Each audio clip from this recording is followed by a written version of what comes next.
La Fresh Morning. Que ressens-tu quand tu manges ce que tu aimes? J'adore. C'est Maldo, hein. Je sais pas comment décrire. Je ferme les yeux, je suis sur un petit nuage. Wow. C'est comme un gros câlin.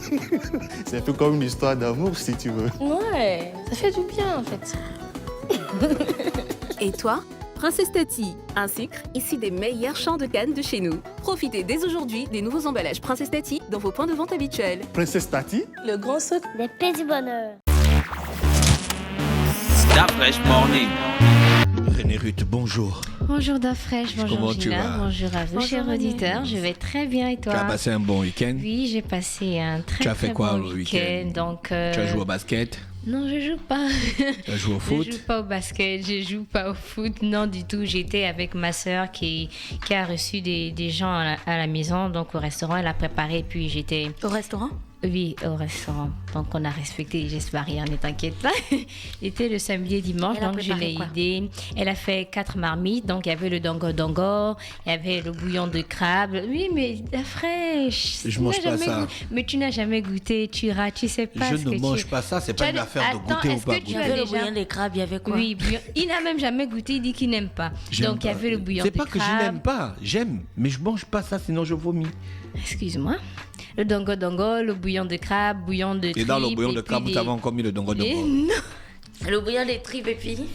et les aubergines. Mais Et tu puis là, je manges cherche un rien. truc qui m'aurait Hein? intéressé. Tu manges rien. Non, en fait, comme Comment les ça, je tous mange? du Ah, lundi au- elle m'a dit je mange rien. Mais vu que... Je mange. Ouais, Le bouillon le des tripes, sanglier. ça doit être Je extra. mange le sanglier. Moi, je mange plus les triples en fait. Donc Pourquoi? du coup, parce que je suis restée un mois avec mon papa, un moment, et comme il ne savait préparer que les triples, il m'a préparé ça pendant une semaine. Donc tous les midis, j'avais trop de triples et du coup, je mange plus ça. Ah, donc tu comprends Donc- aussi, tu comprends ma Non, mais position. moi je mangeais les triples en fait, c'est pas pareil, c'est juste imagine moi, tu manges j'ai un plat jamais mangé le pendant dongo-dongo. une semaine la même chose. Donc du coup, je pouvais J'ai pas. jamais mangé ça. Si je mange, je vomis. Non, il faut d'abord goûter. Ça me dit il faut. Même rien qu'à penser, j'ai déjà la nausée. Oh, la fraîche. Je te dis la Rien vérité. qu'à penser ici au paradis. Non, mais c'était très bon en fait. Donc du coup, ça D'accord. va.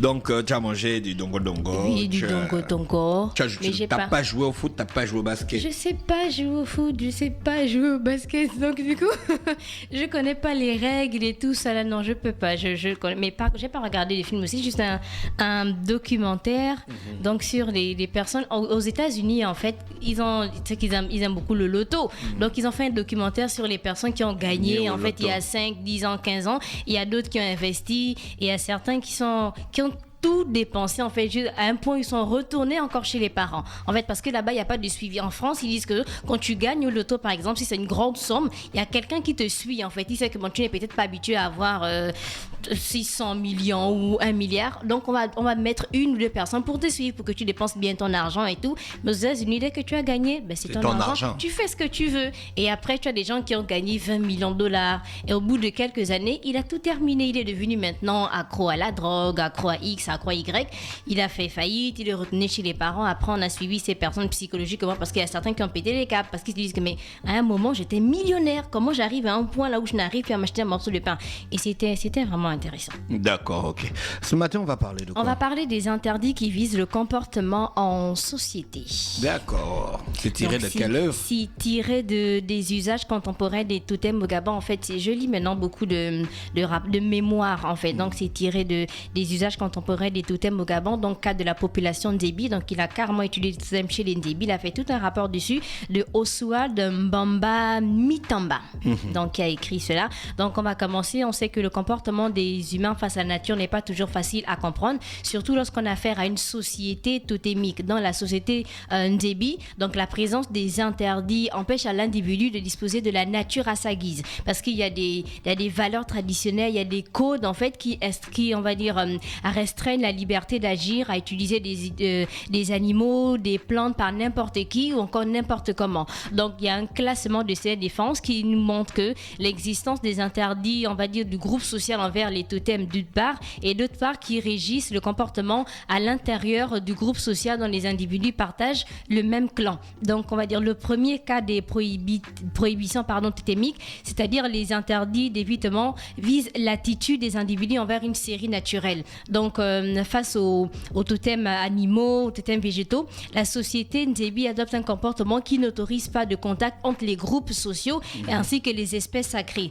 Donc pour répondre à cette exigence-là, on demande à un clan, à la famille ou encore à l'individu de ne point toucher leur totem animal, de ne pas pétiner les excréments ou de ne pas porter les plumes, sinon des poils encore si c'est un oiseau par exemple. Donc s'agissant des interdits d'évitement par rapport à leur plante totem, donc celle-ci s'applique à la famille, au clan ou à l'individu.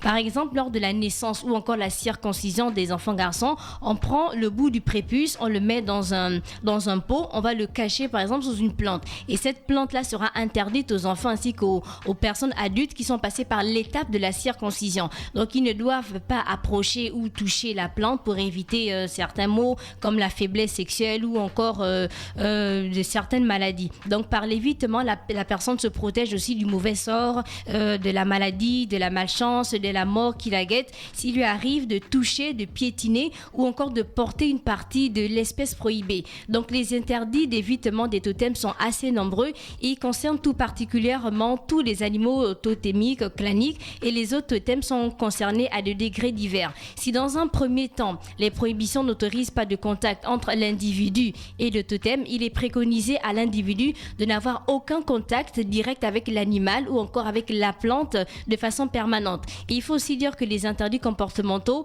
visent à réguler le comportement en société, non plus entre l'individu et le totem, mais entre les individus eux-mêmes. En ce sens que le totem tient lieu d'institution sociale en favorisant une parenté renforcée par les interdits totémiques, on va dire basés sur les relations sociales. En ayant un même totem, par exemple, on considère comme des parentés. Ainsi, de facto, il est interdit qu'on ait des relations. Si on se présente, en fait, par exemple, au village, quand deux personnes se présentent pour faire plus de connaissances, ils disent non, moi je viens de tel village, je suis de tel clan. Donc, ils considèrent qu'ils sont parentés et du coup, ils ne considèrent pas qu'il peut y avoir des relations entre eux. Donc, la considération de la parenté à travers le totem est beaucoup plus répandue en milieu rural où nous notons que les populations respectent le mieux cette disposition culturelle. Donc, on a pris l'exemple de deux personnes qui se rencontrent, qui font plus de connaissances. Donc, elles savent qu'elles ont le même totem. Donc, par contre, celles qui vivent en ville semblent manquer de rigueur dans cette démarche. Donc, les aspects en rapport au clan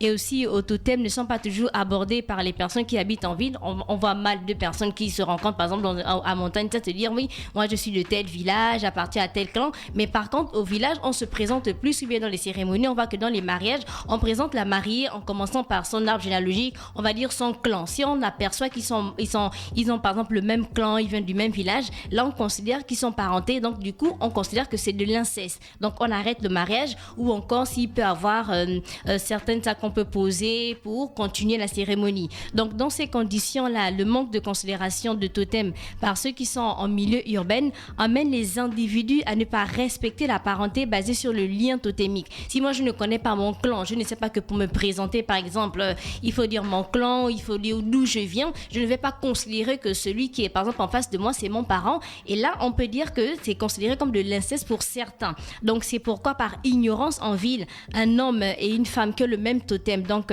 parents, peuvent se mettre ensemble. Dans un autre ordre d'idées, et comme cela se fait dans les villages, bien qu'avant qu'un homme et une femme, on va dire, décident de se mettre ensemble dans le but de former un couple, ils doivent nécessairement aborder les questions sur leur clan. Je pense que quand vous vous présentez la fraîche, comment ça se passe en fait au village, quand vous vous présentez? Toi par exemple, quand tu te présentes, en fait quand tu fais connaissance en fait à quelqu'un, bien quand on t'envoie dans un autre village, comment tu te présentes?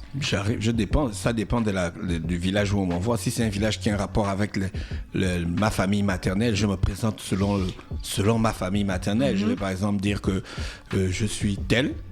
Je suis de Tumozol, le fils d'Envoi Charlotte, une femme et Sabotsum d'Adan. Tu vois, là, c'est parce que c'est des gens qui connaissent. Oui. Si j'arrive là où on connaît mon père, je vais dire que je suis de Tumozol, le fils de Tougou, du village Ngongom, je suis Yengwin. Tu vois, je vais pas aller chez les Sabotsum aller dire que je suis Yengwin, ils se connaissent pas, tu vois. Oui. Tu te présentes par rapport à l'affinité. Et je voulais faire un post sur ça hier. Oui. Il y a les gens qui te voient en route et puis te regardent. Ils disent, tu me connais pas. En fait, il sait peut-être que Non, si tu me connais, René Ruth, C'est à dis-moi toi que de venir. bonjour Dafresh, je m'appelle René, je suis la copine de Gina. On s'était vu telle place. Ne fais pas comme si toi et moi on se connaissait. Si je vois un ami à Omer, je vais dire bonjour, je m'appelle Didier, je suis le petit frère d'Omer. Tu vois, pour qu'il me reconnaisse rapidement. Oui. Je vais pas faire comme si c'était mon pote, genre, tu me connais pas. Oui. Mais je te connais, tu es qui? Oh, Je ne suis pas censé connaître tout le monde. Non, parce que les gens me font souvent ça. Genre, oh, mais je suis vexé. Mais tu es vexé comment? Je rencontre des milliers de personnes par semaine. Si tu me reconnais m'avoir vu dans une cérémonie, dans un événement ou en boîte, rappelle-moi le moment. Bonjour Dafresh, on s'était vu au No Stress, tel jour, tu étais avec tel. Je vais me rappeler. Mais tu viens, tu m'écartilles les yeux comme ça, comme si je suis censé. Genre, j'ai une carte mémoire dans la tête pour reconnaître tous les visages que je vois, tu vois. Et c'est comme ça que moi, on m'a appris. J'arrive chez des gens qui sont beaucoup plus apparentés, par exemple, à ton côté paternel. à ma grande sœur. Je vais dire bonjour, je m'appelle Didier, je suis le petit frère de Nadia, qui bosse avec toi à l'ONE. Tu vois, et du coup, il va savoir à qui il a affaire. Mais je vais pas venir lui dire bonjour, vous me reconnaissez pas? C'est la magie ou quoi? Et pourtant, on nous apprend ça dans nos traditions. C'est ce dont tu es en train de parler là. Oui. Tu vois? Je veux arriver au village des gens qui sont apparentés à ma mère. Je veux me présenter sous l'aile de ma mère. Je veux arriver au village des gens qui sont apparentés à mon père. Je veux me présenter sous l'aile de mon père. Ou bien si c'est un village où mon frère a épousé une femme et que je connais la tribu de la femme, je vais dire que non, je suis le petit frère de tel qui a épousé tel. Oui. Et du coup, les gens, ils savent à qui ils ont affaire. Je fais pas comme si j'étais genre Jésus qu'on doit me reconnaître dès que j'arrive. Oui, mais c'est comme dans certaines cérémonies aussi, bien dans les décès, par exemple. Voilà. Quand on présente, oui, on est venu, nous sommes X, parce qu'il y a certaines personnes qui te disent que non, on va seulement dire non, je suis René Ruth. Non, en fait, je parle à partir de mon village, à partir de mon arbre généalogique, à partir de mon clan, à partir de mon totem, si c'est possible, parce que là, on dit les interdits qui visent au comportement en société. Dans les villages, quand deux personnes se présentent, si elles savent qu'elles appartiennent au même clan, à la même tribu, elles considèrent qu'elles sont parentées. Donc, du coup, il y a plus d'affinité ou bien il y a certains interdits qui sont maintenant mis en place. Mais par contre, en ville, c'est pas comme ça qu'on se présente. Donc, lui, moi, c'est René, moi, c'est Dafresh. Mais okay, non, il nous coup, faut des références. Si tu me connais, c'est forcément par rapport à une situation bien précise. Tu me ramènes de mémoire à cette situation. Tu vois? C'est comme ça qu'on fait. Tu viens pas, tu te places devant moi et puis tu imagines que je vais te reconnaître. Mais là, c'est parce que aussi, tu sais, Dafresh, toi, par exemple, tu connais ton arbre généalogique, tu connais ton clan, tu connais ta tribu. Non, là, tu es déjà dans totem. le sens de la ville. En Oui, ville. là, en ville, par exemple, c'est plus difficile. Bah non, en ville, on a des points de repère. On se rend compte toujours par rapport à des situations, René Ruth. Oui, par rapport à des Je situations. ne peux pas aller en bolo, aller acheter des trucs et puis je vois quelqu'un comme ça et puis je dis que viens, Mani, viens, on va faire connaissance. Non. Ça n'existe pas, ça. Oui. Si on se connaît, c'est par rapport à une situation. Hein? On est allé manger dans un restaurant, tu étais avec un de mes amis ou un de mes frères ou une de mes sœurs et puis on s'est présenté. Donc le jour où tu me revois, ne fais pas comme si je pouvais te reconnaître. Présente-toi. Présente-toi. Salut Dafresh, on s'était vu dans tel restaurant, tu étais avec ta sœur. Doris et tout ça là, je m'appelle. Ah d'accord, ok. Et tu vois, même si tu ne te rappelles pas, mais tu sais que tu es en sécurité, la personne qui est en face de toi, vous avez un point de repère. C'est comme ça. Ok. Donc c'était tout pour mon sujet d'aujourd'hui, les interdits qui visent le comportement en société. Mais si toi on te fait ça tout le temps, tu es là, tu fermes la bouche au lieu de t'exprimer. Exprime-toi, bois Sprite, la sœur. Oh.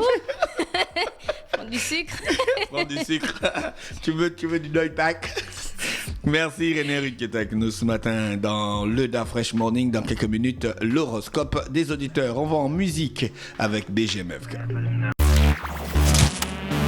Dafresh Morning.